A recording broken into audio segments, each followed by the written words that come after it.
Illuminati confirmed Taylor Swift and 21 Pilots are the exact same band. I don't know how this is possible or what happened, but I was reading the lyrics of Guns for Hand and We Are Never Getting Back Together, and so many crazy similarities started popping out at me, and I'm going to show all of them to you in this video so that you too can believe as I do that Taylor Swift and 21 Pilots are the exact same. Hey everybody, I'm Clifford Stumby, the Pop Song Professor, and welcome to my channel where we make English class awesome by explaining and sometimes roasting song lyrics on school days, and also where we sometimes use very dramatic intros and kind of clickbaity titles to make a point. Because, as you'll be seeing today, Taylor Swift and 21 Pilots, I don't want to, spoil anything for you too much, are not exactly the same band, but there are some really eerie similarities between them. And so I want to analyze these to look at how they tell a story in a similar way to each other and how they get different themes across using that same structure. It's going to be super Englishy weird. Like this is, if you all were in my English class at my school right now, this is the kind of class we'd be teaching. I'm even going to use a freaking PowerPoint to make this happen. And we're gonna have what amounts to an in-class discussion. So excited to talk about this, let's go. Oh, but you didn't think you were gonna get off that easy. Guys, don't forget to check out my Patreon. It's awesome. For like $3 or $5 a month, you can get your favorite songs explained and get your own personal lyrics critiqued. And we can talk about 21 Pilots and Taylor Swift and whoever else together in our awesome community group. That's all, thank you. And to start off, let's look at what a couple of you had to say when I asked, hey guys, what are the similarities between 21 Pilots and Taylor Swift? And Sean Jennett said they're both trash. What? What kind of music are you listening to where you think that these bands are trash? Come on, man. Okay, anyway, sorry. Blood pressure going back down, continuing on. Probably chord progressions. Well, I mean, Tyler was trying to write chords in an order that is new, so I don't really know what to say to that. The T in their names. Okay, all right. I got lots of comments that were basically this. And the one thing that nobody picked up on is that there are actually 2 T's in each names. Taylor Swift and 21 Pilots. Okay, there's a total of 5 T's between them, but you get the point. There's lots of T's. Okay, you guys are so clever. Gerson Flores, ew, nothing? Wait, what? Come on, it's cool. I think that a lot of people were like, I love 21 Pilots. No, Taylor Swift. Guys, Taylor Swift is incredible. Evie says, emotional depth and lyrics are the key element of a song. Yeah, they are both very lyrically focused. They both are alive. Actually, scrap that. The old Taylor is dead and God knows what's happening with Tyler. He's probably in the bathtub. That is a deep cut, but that is very funny. Can you imagine if we had an English class where we could make inside jokes that only the skeleton clique would get? That would be so fun. Writing songs actually means something, not just pop culture nonsense. To be fair, Taylor Swift has done a couple of pop culture nonsense songs, but she can do no wrong. So when she does pop culture nonsense, it's art, all right? They're both cryptic and so into the meaning of their music. They actually work for the fans, not for the money. My 2 favorites. Yeah, I like that. That's really nice. They both have new albums that aren't as good as their older ones. Some people can just not be pleased. Though to be fair, I understand what you're saying. Just nothing's ever gonna beat Red and nothing's ever gonna beat Vessel. It's the sad truth. I mean, maybe something will, we'll see. They both write about personal experiences / emotions rather than structural or institutional phenomena. Yeah, that is really interesting because a lot of people do think, oh yeah, every song that an artist writes has to be about politics, the government, or the music industry somehow. Or since 2000, whatever year it was, 2016, everybody is writing about Donald Trump somehow. He's like in every song. But Taylor Swift and 21 Pilots have stayed clear of that. Nothing go away. All right, that was the discussion. Before we go any further, guys, if you haven't, I highly recommend that you watch the music videos for each of these. I'll have them linked in the description. Go watch that, that's your homework, and then come back and let's keep talking about this. Okay, I'm assuming you're back now. Let's do a quick summary of what happens in the story of Guns for Hands, and then we'll do Taylor Swift's song. I know what you think in the morning, I know what that means. That's the first verse talking about suicidal ideation, that you all have guns for hands. I'm trying to sleep, so he can't sleep because he's thinking about how these kids are hurting themselves. That's the chorus. Let's take this one song, this one rhyme in verse 2. Let's go outside and all join hands. So he talks about using music as therapy and community as therapy. We have some vocalizations, yeah. We've turned our hands to guns. I simply tell them they should shoot at this. So in the bridge or the third verse, he provides his music as the solution to the problem and finishes with, I'm trying to sleep, because he can't sleep. And so verse 1 sets a narrative stage. So we've got the story we're telling about suicidal ideation, and we mention the problem.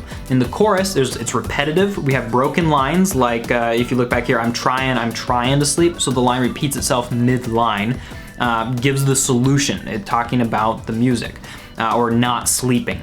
Verse 2, we teach the audience something about how to solve it, community or music. You know, this one song, this one rhyme, and it mentions music specifically. The bridge is vocalizations, and then verse 3 acts like a bridge because it summarizes the whole song and it looks at things from a slightly different perspective. And also musically, it's a rap, whereas everything else is a little bit more melodic. And then finally, the outro is made up mostly of the chorus. So that's Guns for Hands. Let's do the same thing with Taylor Swift's song, if you will. In the first verse, I remember when we broke up the first time. Remember how that lasted for a day? There's the problem. We called it off again last night. That's the pre-chorus. We are never, ever, ever getting back together. That's the resolution or the solution to the problem in the chorus. And then in the next verse, I'm really gonna miss you picking fights. So she continues telling the story, mentions the indie records that are much cooler than mine line. The bridge is vocalizations, or maybe that's the post-chorus, ooh, ooh, ooh, ooh. And then I used to think that we were forever. So in the bridge, she goes back and just kind of looks at things from a bird's eye view for a second. So if we kind of summarize that into a storyline, verse 1 sets a narrative problem. Our narrative stage mentions the problem. The chorus is repetitive, has broken lines. We are never, ever, ever getting back together. And gives the solution. Verse 2 teaches the audience something, mentions music, that indie record. The post-chorus has vocalizations like 21 Pilots' Bridge. The bridge summarizes the whole song, just like 21 Pilots verse 3. And then the outro is mostly just repetitions of the chorus. Are you starting to see these connections, guys? Seriously, Illuminati confirmed. Look at the similarities here. I've got them listed out. They just don't end. There's so many. Both songs start with I plus a verb. I know what you think, and I remember when. And keep in mind that the know and the remember are both cerebral or cognitive functions, and so they're starting off their story from their own perspective inside their own head. Their stories are starting narratively from the exact same place.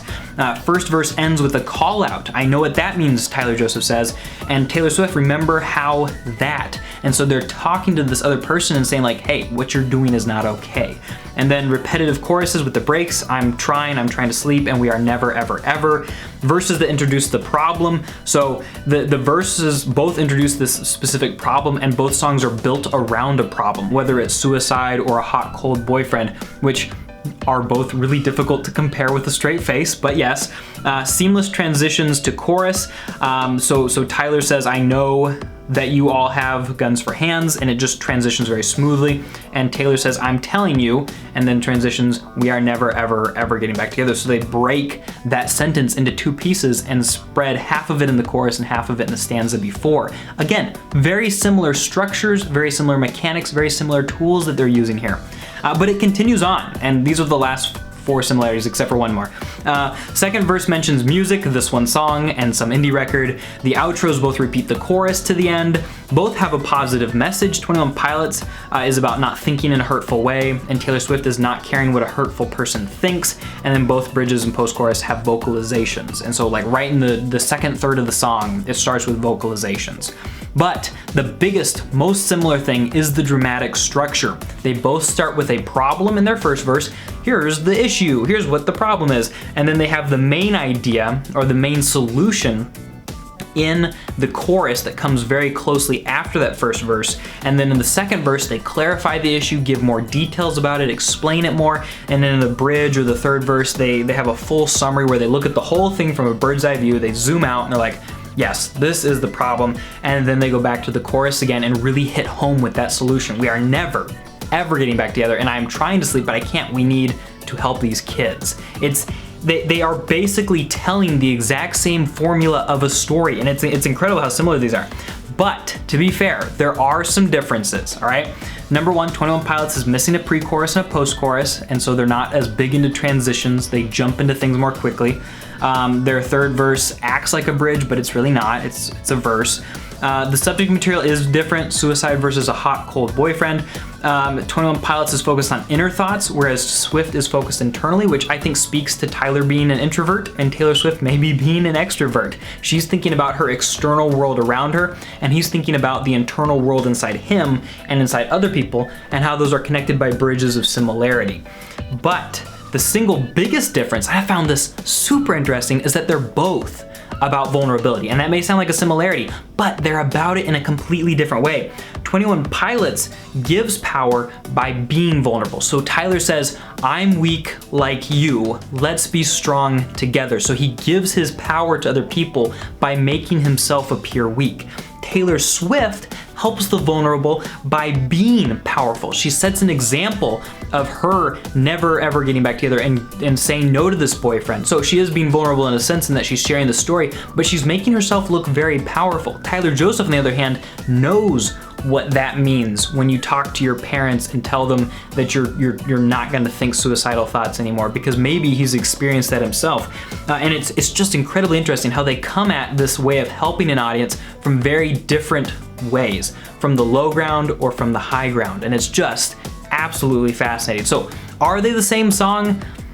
No, they're not the same song, but they do share that dramatic structure. They are both about vulnerability in some way, and they're both about helping other people and spreading positivity, albeit from different perspectives. But there are basic blueprints and values that make good songs. Here are a few of them. Number one, these two songs, remember, are both really good. What makes them good? Well, repetition makes them easy to remember, and they help us as listeners to catch on to what's happening quicker.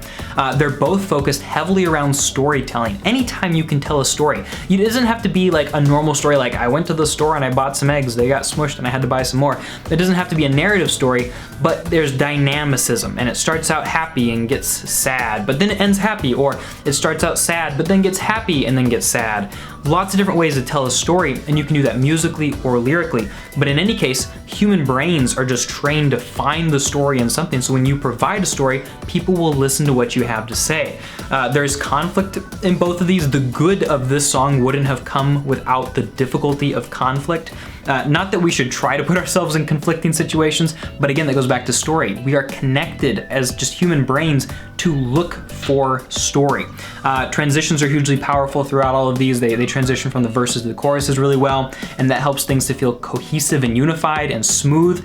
There are positive messages, obviously a very good thing to have, compelling dramatic structure, and they both talk about that vulnerability. Anytime you have any of these things in a song, you are going to have something powerful. And when you have multiple of these things in a song, you might just be making an epic song for the ages, like either one of these songs. I mean, maybe they're not quite epic songs for the ages, but they're super powerful, and I'm sure that I'll be singing them still 20 years from now. So guys, what do you think? Do you see these similarities that I'm seeing? If you did, comment those down below, and please check out my Patreon and the link in the description. For just $3 or $5 a month, you can support this channel, videos like this if you like it, and getting your own songs and lyrics critiqued and explained, and it's just a blast with a great community. Thanks so much for watching this video. Thanks for being a part of this community as a whole on the Pop Song Professor channel. Check out these videos right here. Thanks for watching, and I'll talk to you on another day. Whatever day that is, probably tomorrow, unless today's is Friday. Bye.